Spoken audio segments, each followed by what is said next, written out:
Before I came Mr. Kyle-King, I was the bow tie guy.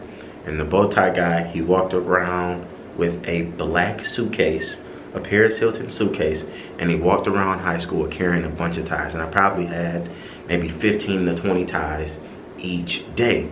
And so what would happen is people would be like, man, you know, what are you doing? And so it all goes back to my dad.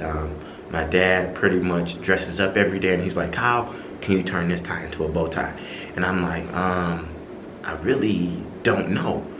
And he's like, okay. So I go back to him, I say, Dad, you know what, I can do it. So it took me a week to do it. Next thing you know, I turned a long tie into a bow tie. And I'm like, man, let me start wearing these because I like it. So I started wearing them and people said, man, where'd you get that? Next thing you know, I said, oh my God, I can start selling them.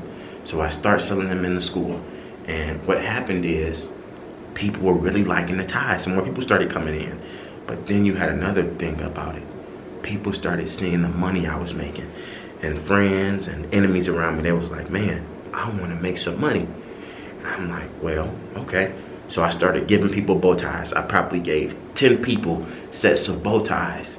And next thing you know, they were selling bow ties. So we were making good money. So we transitioned from doing myself with the customers.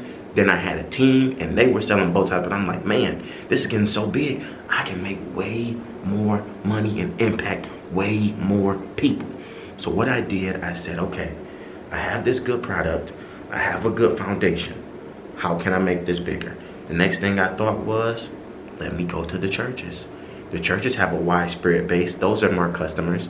And I probably wouldn't have to be there if I enact the same strategy of building a team. So all I did was partner with the pastors. I partnered with the pastors. We sat down. We created our marketing strategies.